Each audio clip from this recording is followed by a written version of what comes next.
Ke hu wha moe he tala malo whanua mga hi tala whakatapu kotoa be. O ku whawhataboa te tau polokalamani ka atai whainga maari e koe ni ke whahoko. Whakatala noa hono whika whitu pia mo tom whapaya ko e kantiteiti pika nima ki wawa taha nima. Pia ku wate taitai le rei ke teng mo tolu kotoa be ka inga mo kau mahi tau polokalama he whiawhini mo kada ke toki share te tau polokalama ke tau ina sema ki nau tolu te nau toki hu mai o mamata i he polokalama ko ia o e whiawhini. Ko whiwhia whuki tata lere a tam whapai halaini, pa me tonga iki, ke whahoko e polokalama e whiwhini, pa tam whamata mau e whiwhini, pia mālo i ngawe lahi. Pa me tonga na mou whiwhia ke tam whapa mo e lere kempeni he tainimi. Mālo e tau mao e whiwhini solo. Koe.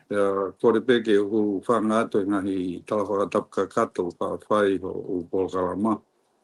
A tā mua ke whai e tā polokalama nga maheni. I he whiawhpure lulu kotoa pe i he mei weekend e whitu aki eni.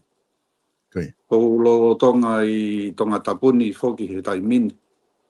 Nā tonge u whoki he waka ane ho ata i he ua ho ata. Nā e toi tā ange ofisia tā mai o ku kanseri waka. Maka tu unga i he kovi e ea. O ku lolotonga uha nuka aloha tai mini, o tui fia ka ngō e, ku tāpua ki mo e vai, tō ke whanua. Mea pāngo, na i kai ke o loto ke o noho heni, na e lahe whangi i pōkalama i wawa, o na spo tūtū ke o au ki ai. Mātonga he kempeini. Pe angai e fo tūtū a sihowa. Pua mea e utasi i pōkalama tua heni. Ko pōkalama te me i hotere nuku aloha. Si hotere ben ko wholau mai ko tem ko wholau mai ko i tonga tapu ko hapeo si noko he hotere mātua kon koe kau sent. Kawene ngahi hotere motua ne kua langa o noko ke kau wholau e wā i tonga tapu. Kau whakatoa solo ke loi peo toi si i petai mi. Iana e longolong kātoanga whoki nau tau mai nea whiko whao si osia ko koe ngahi kātoanga. I heo no kātoanga e teo ni manoa koni stutone. Pako sio ki kakaine na fu fia au pito. Whakatoa, o sio kua whowhai mea kotoa. Ola re e kātoa ngā mga whotutu na whahe pure anga ko ni. Au te sio peke whowhonga e tamatu i. O asmea e whowhonga fia. O tui i ola re e ngahi polkalama mga whotutu na whahe pure anga ko ni. I hono kātoanga e tau te ni manoa koe tau koni stutone. Koi. Mahina pito ai whakamatala ko ke whahoko pia ku lawa peke whamoni i he kakai. Ai whiwhia koia i ngahi kātoanga talelere mai koia hano whamanatu e tau koni stutone e tompa. Pia kaka tau tatu whito ke mea koini ko ke lawa whamatala ki ai.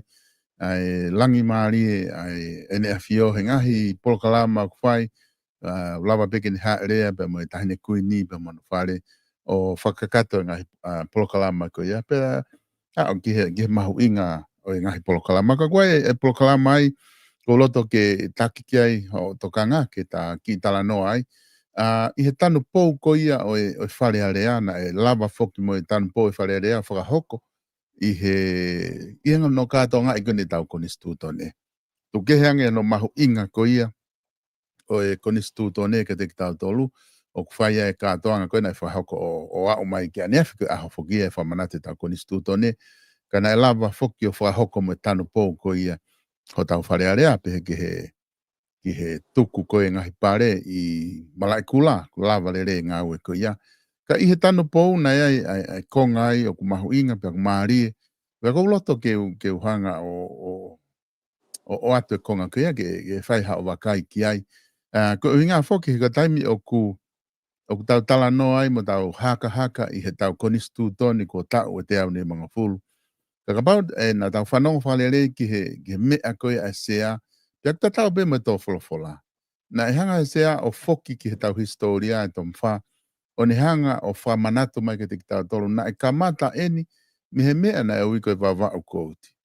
O tau toki ha urewa ai, o toki wha urewa pa toki liriu mai o wha oa e tau koni stutoni, kakoi fuafua la o ia, na e lawa, ka na e whakahoko ia pe me wawa. Aia ko konga ia o ku whaikia e mahu inga ia i he netu ko ia.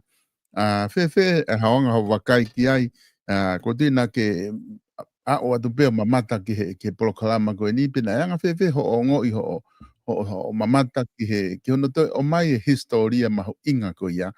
Ai baba o kodi whamanatu ia ko konistu tone atonga na e toki hoko atu ai o lava ke tau fia ai mao e tau atai na mai hafua neongona o koe foki aha konistu tone ia pa whainga mea i he lalo mamani ko ni hau o ilo kuke o si mea i pe neongoi e tau viki he lelei paupe ki ai pe ki ila holo ha whainga tafa aki ka koe mo ui au tau tupu haki ai ku paupe ke pehe ka koe kana fefe ho wakai ki ai ki he mahu inga o e tau historia ko ni whamanate tau konistu tone tom wha au kute o hake ai pe mahu inga wawa o ka wange koe ki ngari fu tatau ia mo ta wha apol kala mai ngai mea koto ta tala noa ke tau ngari ri e kina ke taim pe tau wala ki historia mahu inga taha pe tau wawa o he taim ko ia tom wha Oia so.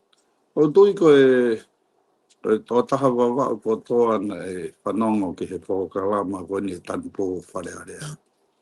Na tonge pore i he ngahi rea na e whai he sea whare area. Ka mai tō whola e tamatui. O tui koe anga koe tau nofo whakamotsi I pa jango koe tau tangata I koe mo haapai e ua mo niua. Pa taim koe ne tau noa mai e sea I he wawau kouti. O tui koe wawau koutoa na iai fia lahi mo lang ma ke. Na ne o ngoi. Ai aonga ai ngahi ngā ue nei whai e wawau mo haapai. Kono fatu mai whanua, kono moronai se whanua. Whakatatau ki he lea kona koe ai sea. Whakange pe koe tā wha Polokalama solo. I he langa whakaika no mika, ai mahu inga ko wawau. O tui, o ku hoko ai whai kātoanga koe ni, mo no whakamanatu mai koe sea, ai wawau kouti. O ko lawa pia uia ke u whakamari, ai mea koe ne tā noa whaika no mika ki ai. Ki he ngā ue ne whai he kau tangata koe ni, taim ne whau ai koe wawau kouti. O pau te tau stio solo ki he tuk whanua, mo no whiri e siastu po ulaki, a wawau mo po wono ke whai e tuk whanua. O ki ai pe uhinga maari e ki ai. O tui ne makatunga pia me ulunganga kakai, whaka ofa whakana tūlai whanua, iai hake, iai hifo. Pea malu me he ngahi whainga taa ke ke. Ka whai ange kia whainga o hofi whakakau tau o tongani. O tui nei o ngoi pe si astopo laki o ku malu au pito a wawau. Ke whai ai fo I tuk whanua koe ni. O tui koe me au ton ke tau pore ai. Papau te tau si o pe tau tolu e si mātua sia mane nei nau hua a hia a tongani. Ko wawau ia ne nau o mai na toki ai o whai ai koe. Ono whotu tu e nau ngahi businessi mo e mea. Paka whehu I rewa. Ka hea unga ne nau whire na tola wawau kai ke whiri a haa pai poko. E ua poko eni. Ka nau hanga tonu ange pe o kamata mai ai nau whotu tu ngā ue mei wawau. I he mataka, I he siaini. O mahino ke ilo pe koe I he kakai nofo muri solo. O nau saia mau pe ke nau chase opportunity po koe whainga maari e. Koe vai anga whokia e tau wako I tongani. O lawa ke tau wako e whanau ke nau mau e poto he loki ako. Koe taim koko nau humai koe ki tua to find the opportunity pe kume whainga maari e. O koe ke nau lawa e nau tolo whaiwhi transition koe ia. Ka koe mea mahu inga whoki he te poto koe mau e poto he loki ako. Ke te kumi ake whainga maari e. Ke ngā ue ake poto koe na te hako koe I loki ako. Ingo koe chase koe opportunity po koe innovation ni mo mea koe ia. O I loo koe fo I kepi lahia he tau silapa. Pono whainga e tau whanau ke nau lawa o chase opportunity. O tui koe taimi koe ne o mai e koe kau sia mane o kamata mai koe I wawau. They saw the opportunity. O tui koe taimi koe ne whau ai koe wawau kouti. Ne os mahino mahalo pe ia ka sia stopo ulaki. Mo e kakai e whanua he ngahi aho ko ia. O gai opportunity lahi whakaikano mika ia I wawau. Neongo pokahaki ikano mika ne mau he taimi ko ia. Ka nau sio nau tolke foi ata kon ko ta tala noa ta ko ki ai. Pako tui koe mea ia na wako lahi I he hufi kon koe po tan po e whare area. Pahange pe koe tō wholofola koe tamatui. E ne whakamalo ia no sila mo Australia. Ai futokoni lahi ke langa whare area koe ni. Ke o mai kakai o whai ai hatālanga. Kana iai fo I tātuku ia he tō wholofola e tamatui. Na area hanga tonu mai ai whia mau koe ke whakatau atai nai whakaikano mika e whonua. Pako rea koe ni na e whiri behe tamatu I ke whai whakapapālangi fo I tō wholofola koe ni. Ke mahino ke kau whanongo, pa mahino ke mātua muri koe na I ai. O tui koe whai statement ni koe ni fuloloto au pito.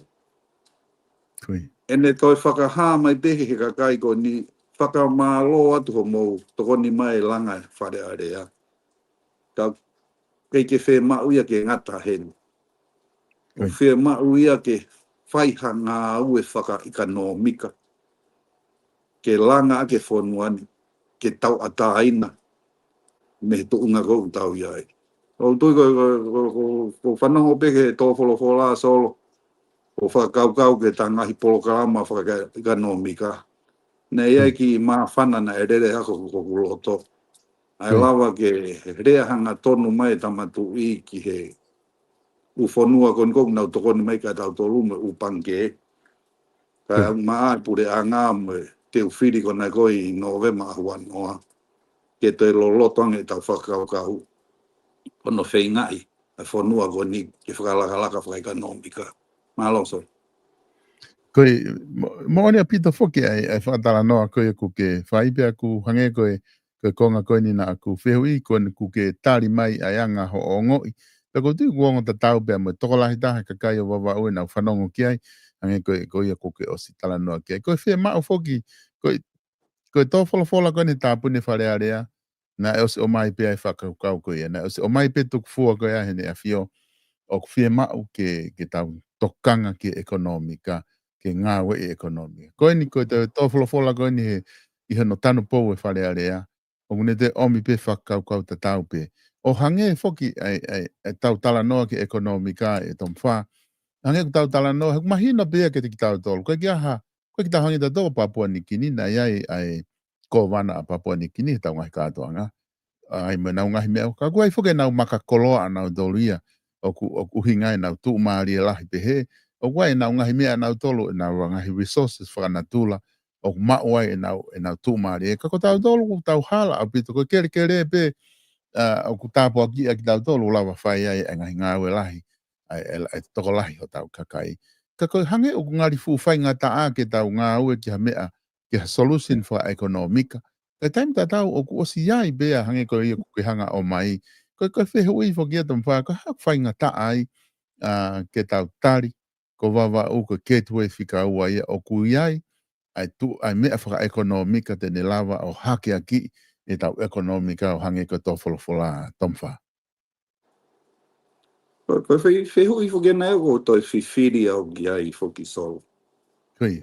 Manto I ku whonuani ko where a kau poto, where a kau wako le rei.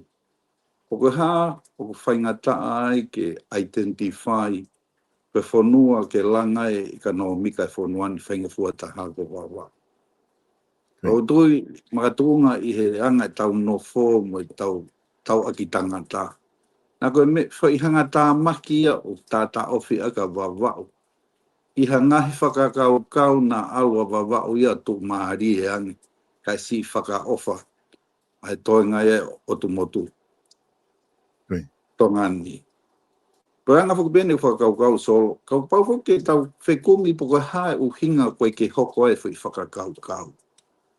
Pange pe ko whakamatala. Koe ke ha tau makakoloa pe lolo pe koula pe taiamoni. E whakatu maaria ia ke whonua. Ka koe whewhui mahoinga whukia ke tau whewhui ka tau tolu. O koe ke tau toi kehe tau tolu. Me I haa moa pe ko fisi. Ongo whonua o whitaha ia ka tau tolu. Pena e lakange tau tunga whaikano mika mo tau paanga I me tau e wan tahanima pe wanoa ko osi. Ko whehui rewa. Ko hae mea ia haa moa mo fisi na e whai o tonu. O lawa ai ke kaka e nau takmamata nau tolu me nau o lere ke orunga e nau paanga. Kai tau ke whihala aki pe koe tau tolu ia. Pena nau tui poki ki hono teke kona koe ni riu koe he wafe hono furu. Nei ai e ku tui whaka ikanomika aku ia, poko uhinga ia ko koe, nei fu mamafa pehe ai hono teke whai whakaukau. Ke whiri atu ha kakai, ke na wato fai fo i riu whakaikanomika ko ia. Nei kai ke futui ki he riu ke temo kalati kakato, ka na utui o tatau mo fisi mo haamoa, ke whiria te kakai a kautaki ke wato whakalere whonua. Mea pango na tuange mai e wharelahi ia po si astopo nima e whainga maari e ka tau tolu. Mea pango na ke taulawa e tau tolu o whai e fo i riu whakaikanomika ko ia. Pakotui ko uhinga e koe o tautou whakamanatu mai ai he tamatu i he ne uto wholofola i whare area whakaawa tāpuni. Mo ngahi uto wholofola behe u kātonga lahi. Ko reminder mai ka tautolu kakai. O te ke taulawa e tautolu whai ngā we o whakatatau ke pore koe ne tau whai ke tuku mai whonua ke tau whakalere. Pakotui ko uhinga no tautou tō wholofola mai ke tui. He ku alu peta ume alu ange palpare mai ia ke toi loloto ange. Pange peko ku whakamatala whika aki koe mo e tau patseti. Ai whia mo kaki mau peko e patseti ia koe ke lawa.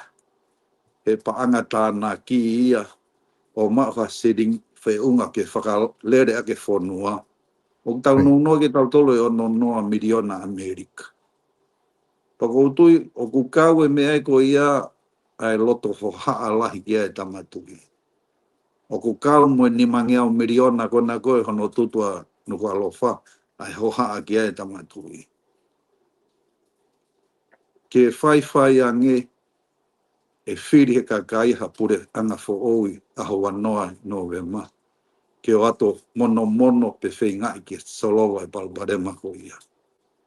O tui ko mahuinga e koe ke tau whanongo, ko mahuinga e koe ke whanongo mai kakai whiri, e ko tāto o lahi, no whakamatu mai he hawe whonua. Ai loloto koe palparema utau i aiso. O tui hoko e tā polokalama ke ilo pena e makeheang e tā polokalama ma toi polokalama a campaigni. Ena ta nofo taha pe taua ki he ekonomika mo e tui mālohi ko wawau tene solowa e palparema ko ia. Pako tui na e vai pe kau whakafofonga ko uingan ke tui whakafofonga wawau mo ngahi ngāu e aonga ne nau whai mai i he tau e tahanima pe ua noa ko si. Kana e mama o ia mono teke a wawau ke hoko ia ke whonua tene hango diriwa to ngani whakalupua. Pako tui koe ke toi aha other choice ia, o whema papau ofa mo oni a tongani, si kakai koni tongani koe ke nau pou ke whakakau ko ia. O tong ke nau toi sio whakalere i pe. Pa nau toi wakawakai, poko wheha ha matapā pe ka toi tawha aki, e lava ke replace a wawau, tai awe foi solowa anga e palparema ko ia, ke tuange ki wawau, ke nau whai. Papau na toi aha opportunity ke he heni, e whai ngata ke teke atu si whakau kau e koni. Papau na usi au iau, o kulahe opportunity i tō ngani. Te uki maa hono teke mai whi whakau kau, he mahino o kuiai ai foi matapā ia i tahi i noko alofani. Tene lava whai pe whai mea tatau, ke toi whakamu ui ake ekonomika. Ilo pau koe solo, whakatatau ke malae, koe nau ngā wei mai tau tō nima i tak mamata. Mo e whakaofa ko wawau. Pau hange rewa fua tau mai ki tongani. Pro taki whakaofa taha whakatak mamata tau tolu. O mau nofo ma tolu moia i wawau. I he whakaofa whakanatula e whonua, i he lahe whangi otu motu, iai mo tofua a sai e whiahi tau maa tau, ofi mo e palu kula mo e tuna mo e mea. Koe foi ecotourism go ia, o gia e foi veriu ma kehe ia ki ai. Mantuko ko protaki time o folau holo ai tau te fito ki he. Marketi ko koe middle class pe higher class. O ku mau e protaki ko ia i wawa. Pa ku kosia o toi mamafa ange a te hau ki tonga tapuni o compare i he Costco koe e totongi wawa o me Costco koe o ku totongi koe he mi. Na iai pe ki kalafi na ki kalafi na watu o ne whaka asi he ki kalafi ko ia a veriu ko koe spendingi ko koe ai kau folau e wa. Papa te ke se ifo ki he average spend ki he toko taha ko e ngā ko wawa uia. Pa ko whei tolu koe lalo e tui fio holo ai a pai e ua mo tonga tapuni. Ka koe time ko koe e reflect ki ai ko koe ai lahi koe sirini o kumau e solo. E reflect ki ai time ko koe toko lahi e koe kakai e hau. O pau te kasi o ke whi kalafi i he kau wholau ewa kona e toko ni mamano. Pa ke tō rewa whi mahu inga koe o lunga. Pa pau te tō whi mahu inga whika tōlu. E mahino e lahi ang besi rini e tānaki wawau i he kau wholau koe toko ni mamano. O whakatatau kau wholau e toko ni mamano e hau ki haapai poko eua, poko tonga tapu. O mahino peka koe whai kalafi solo Koi. Ingo koe kehe ia koe veriu e wheto tongi e kau whlau ewa nau ewa mai koe ki tongani. Ingo koe marketi wawau is a high-end market. Pa koe marketi tānaki paanga wawe taha ia ke whonua. Pa nge pe koe ki whai chata koe taha kona koe wau tātala noa ai hena ki he wawau taha whā, taha nima mo taha ono. Ai kehe koe ngai whainga maari e pe opportunity whakatatau ke wāhenga. Wawau te kesi o ke wāhenga wawau taha nima, o ku kaua e nofoanga, kaua e retail shop, marketi, utua. Ingo ngahi halanga paanga ia e ala mau i taha nima. Wapau rewa e whai open sky policy ke lawa e awhisi o puna mai ki wawa o puna ki haa moa pe puna mai ki tonga tapu. Koe projection nina koe paanga ala mau i fuafua tau e whakatau. Katau pepe tau hono wa e ala mau e nima noa meriona i wawa o taha nima i he takma mata mo mea. Pe ala mau e wha noa meriona i wawa o taha wha. Ko wawau taha wha whuke whanoa miriona koe nā, koe tau tai ia, pau toi ai whuke mo u resort ia i wawau.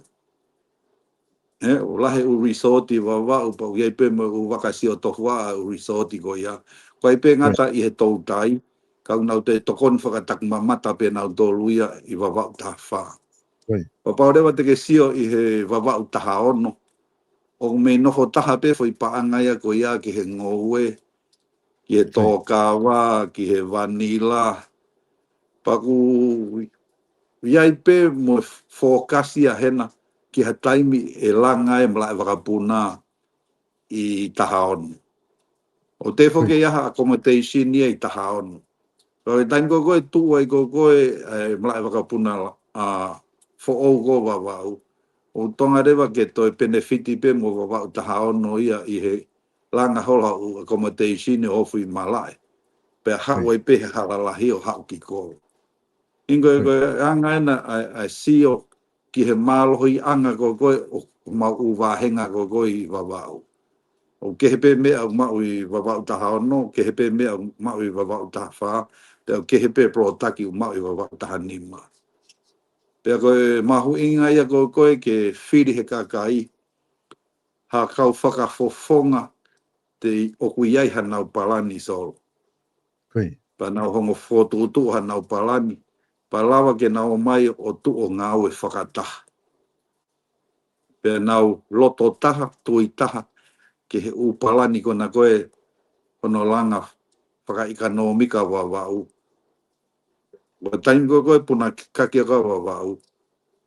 E o warepi mai rewa sirini ko ia. Ke tokoni ki tonga tapu whakalufua.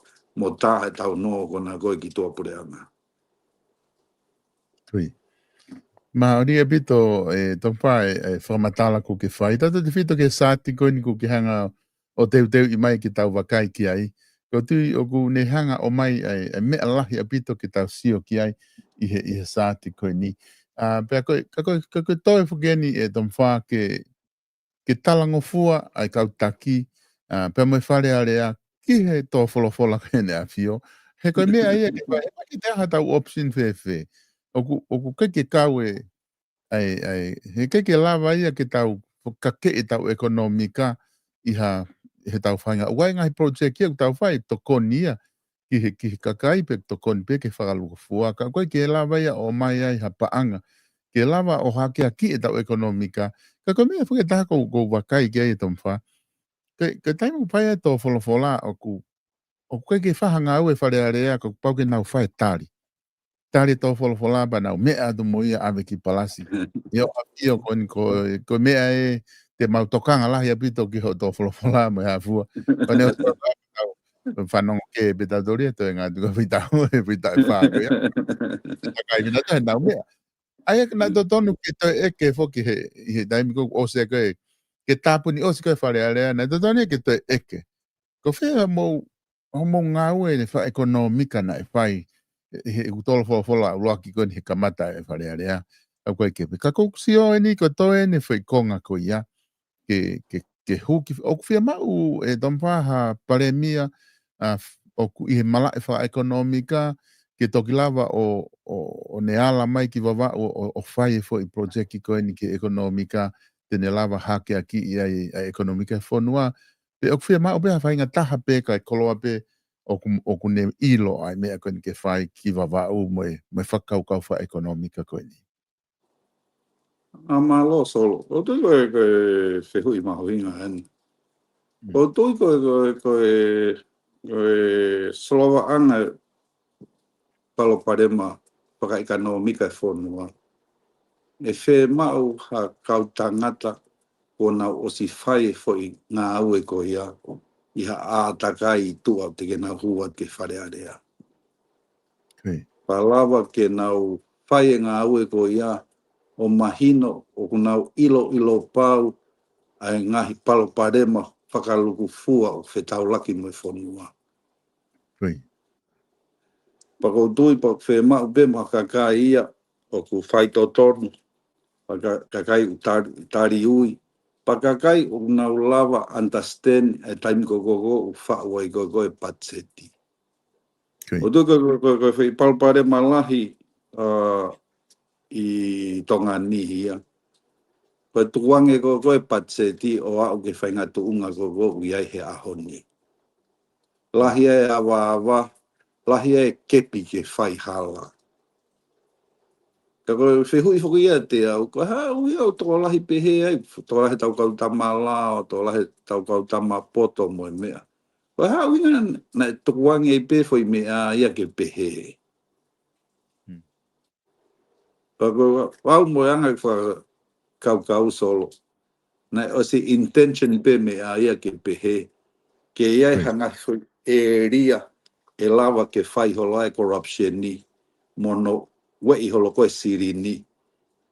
Kai whai ngata ia kau me mipa i whare area no mui. O tuka koe mahuinga ia e tawhi polo kalama koe ni. Ofa pe e hoko polo kalama koe ni pe te ulawa i Novema pe i kai. Ka ku hulu atu ai po i hala ke whakafoki mai patsetigi ai. Ulahi kau whakafofonga whare area, una o star mai ka te au solo. Kau tama una i lotonga i loto e whare area. O tala mai ka te au, ne mau miss out i pe, mau tolu e mea koe nana, kai pe ki ha mau whakakau a mau tolu ki ai. Pa au pe o si ai ma kakai una ngā ui loto i whare paanga. Una o si tala mai pe mea tatau ka te au. Anau ilo koe o kuiai ai whehalaki he no fotu tu koe patseti.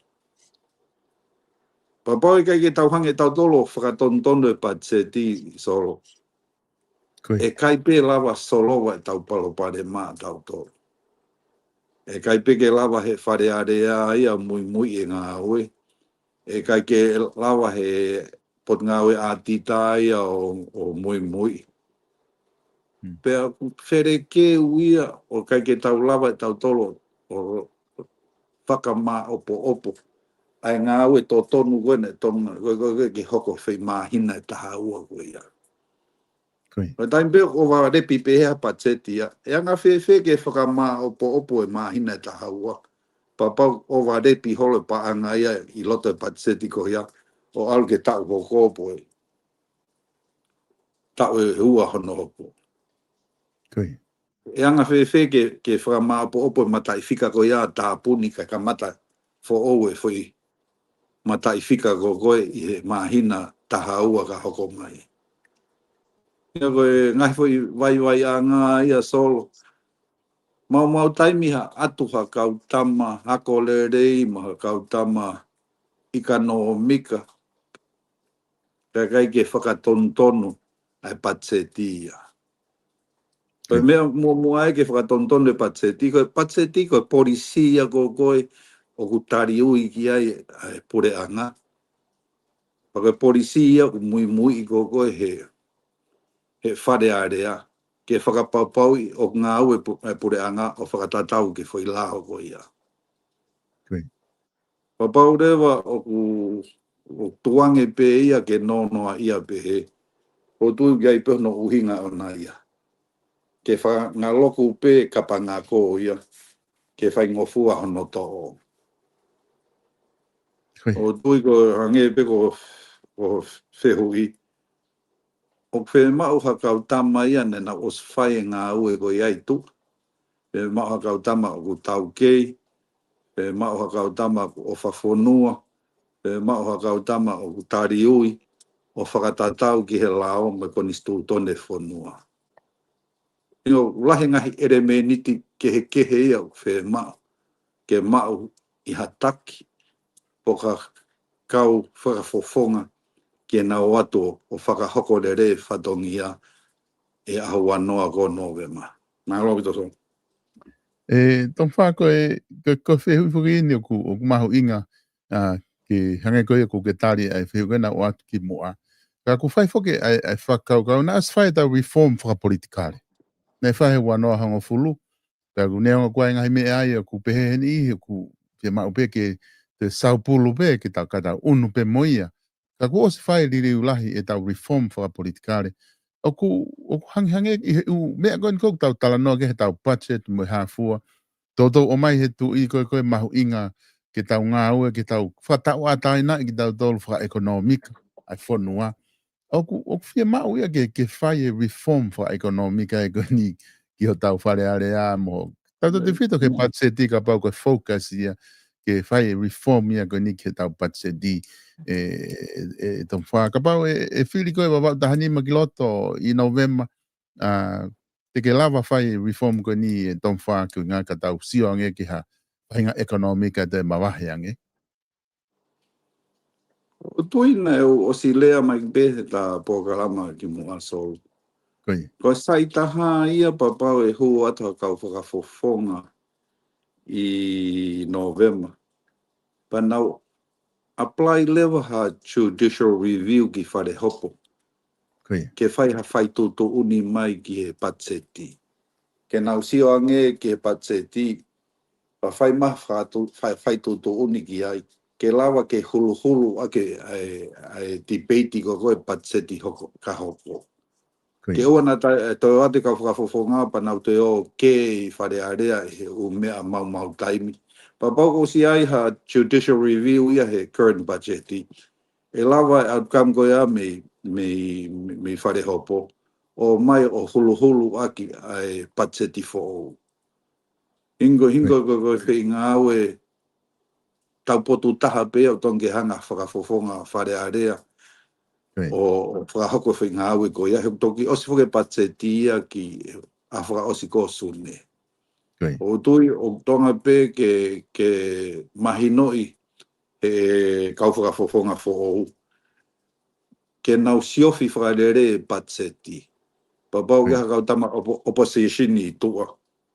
Ke nau sio ange ke toi loloto. Ke oe whai ange o ku manipulate pe patsetia me wharepang. Kau mo angai ku sio solo. Ko patsetia ko niane os manipulate pe me wharepang. Me matu ke pe kau tama pau i wharepang unau whai patseti. Ba toki hu watu ai pe upure anga ia mo mea. Ka mantu e me mamafange pe e nau nofo ke he mea koko whaino hino mai koe mi whare paanga.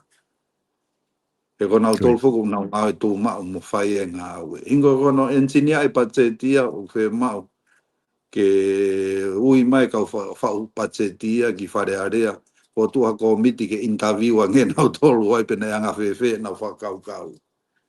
Ke awhi komiti ma ke he ia o hai kau tama kona na involve whau patseti e wheitau e walu pe taha ua ko osi. Ui mai na toki whare paanga interview ia he kau whakafonga whare area. Ke toi mao ngaha whui mo oni ke anga nau whakau kau me whau koene nau whai. Inga unga e whakawhare area ia koko e ala whai.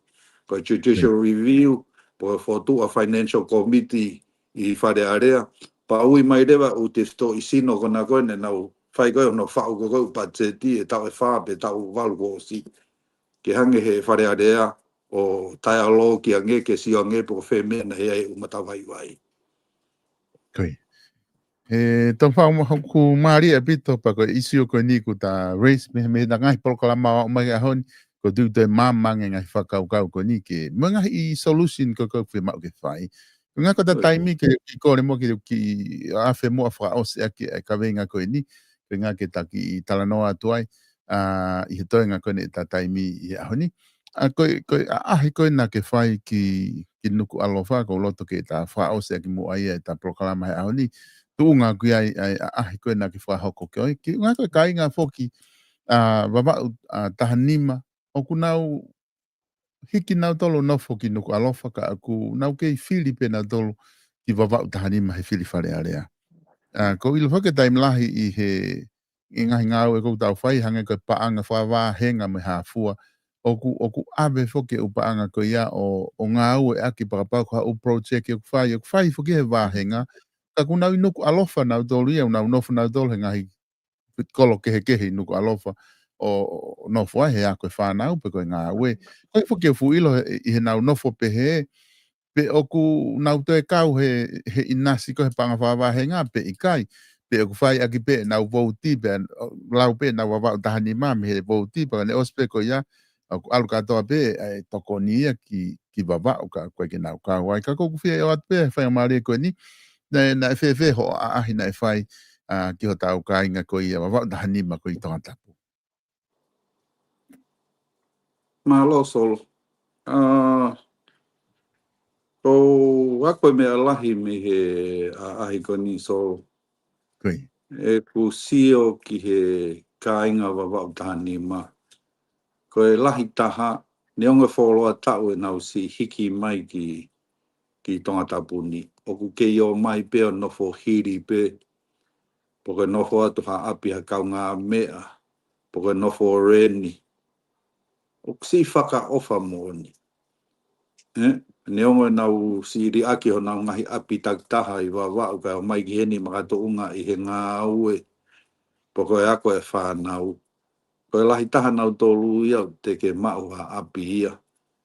Pea te si o ki ai u si whaka ofa. Pahange e peko e whakamantala kona koe ripoti e pure anga o vunau sia o gai peseti e ua wha kakai tonga ni o nau kei si tuku hau sia poko pe utai ai hanau api pa kere ke nau nofo ai.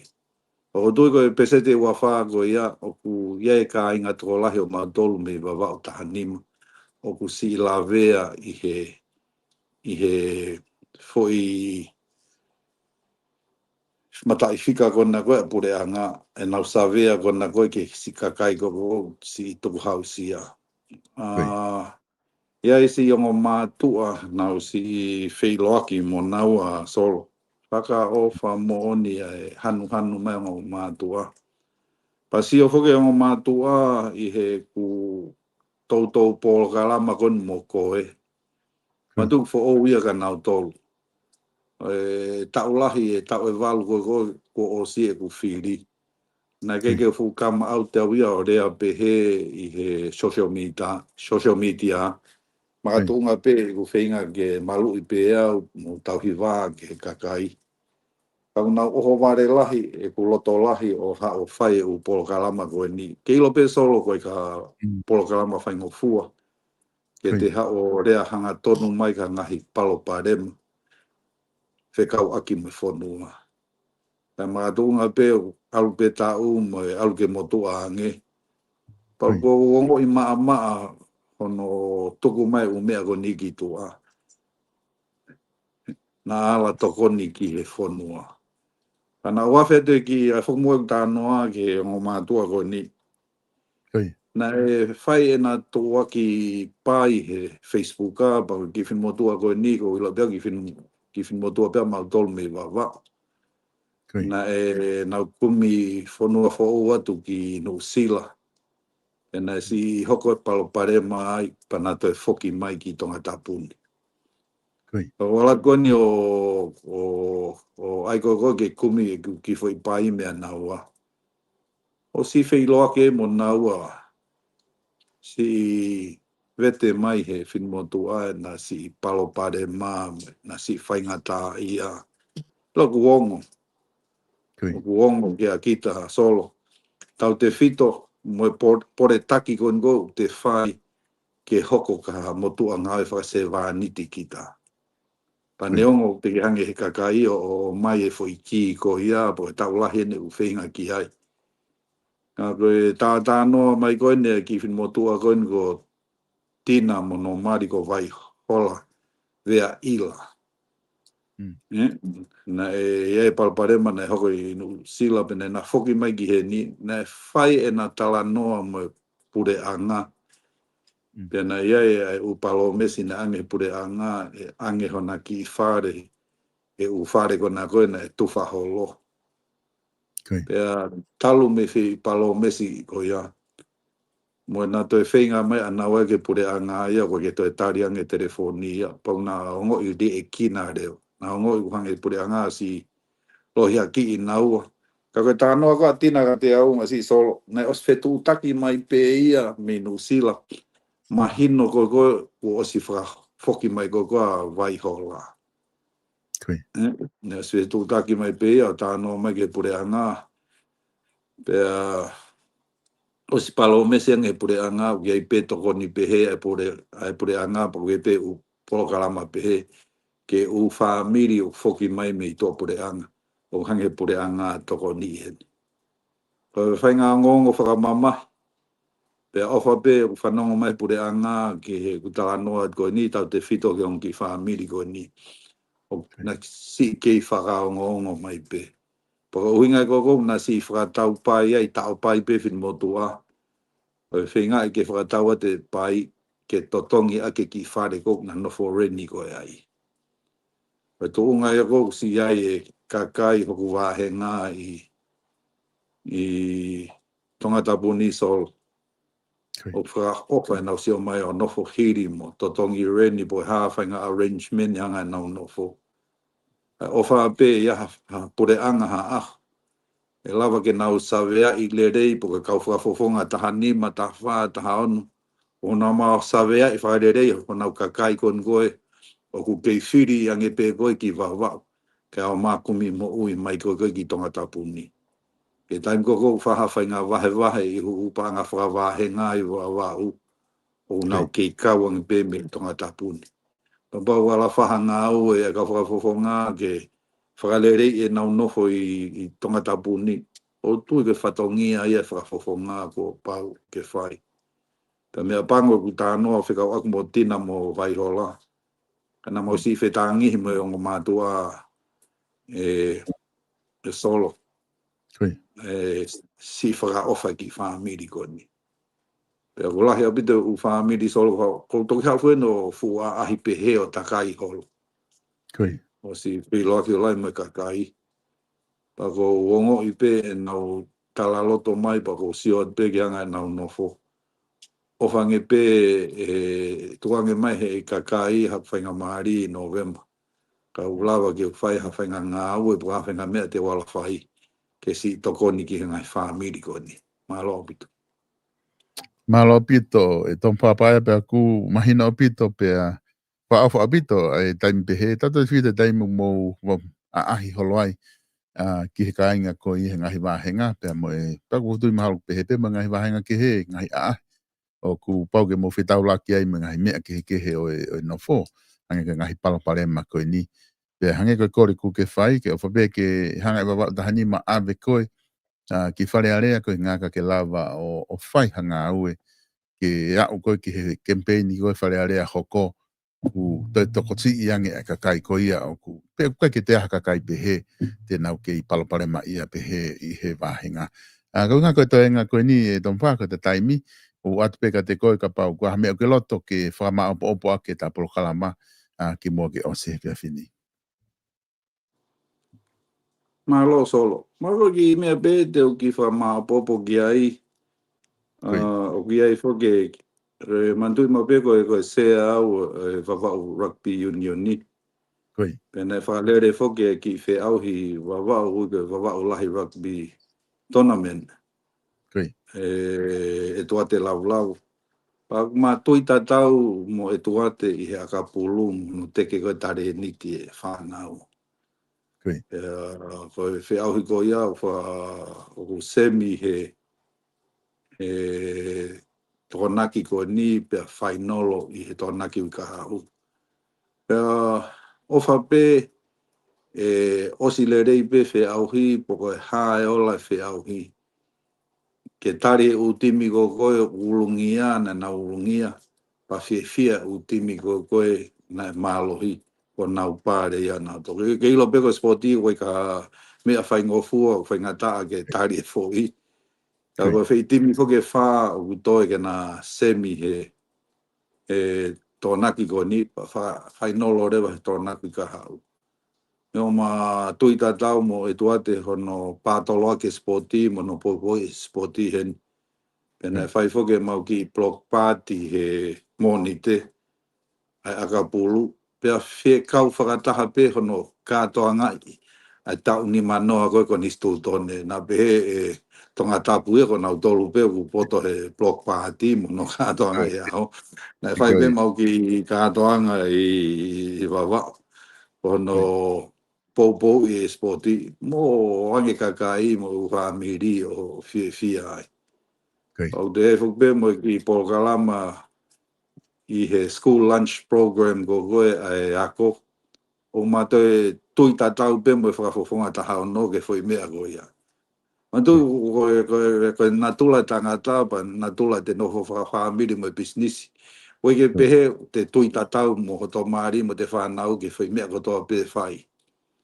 Au e penga whoi mea hange pe koe nofo e kau whakafofonga mo mea. Ka iaha mea sai whalufua ke whonua. O whe maho kau whakafofonga o ku loto le rei loto taha. Pa nau whe poupou aki. Iha ngahi kawenga ngā aue o ku le rei whakalufua ke whonua. Mahino ia ngai mea kai ke mautui tatau ai. Kako ngai mea koe te mautui tatau ai. Pa mautu whakataha o ngāwe whakataha. Ke pātalo aki ke maua wawau to e le rei hange. Maha wawau to e tū mahari hange. O tui koe angai whakakau kau ki he te uwhiri kona i November. O whape e mau hakau whakafofonga e toko tolu. Te nau lawa pe o mai o ngāwe whakataha.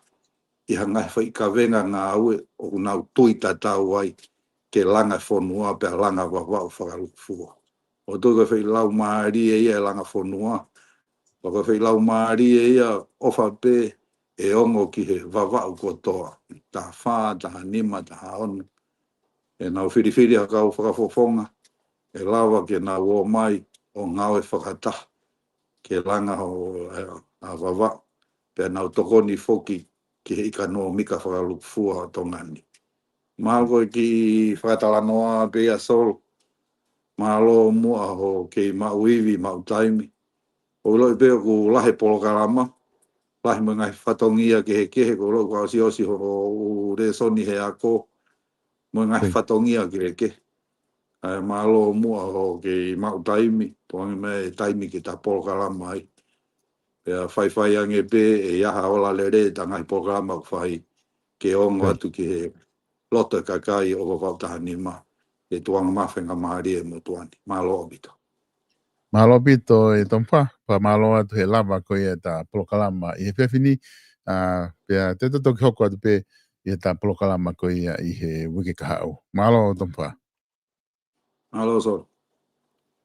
Pa malo ate kainga i he lava ko ke mokau mai i he polokalama ko i hano fitu, pea mo e whafafonga, pea mo e kantiteiti piganima o baba dahanima, tompa pae ai a koe polokalama i hano fitu malawa o whatala noa kia i ngai kawinga mahu inga koeni, o kulawa ke whaia e tala noa i he ahoni.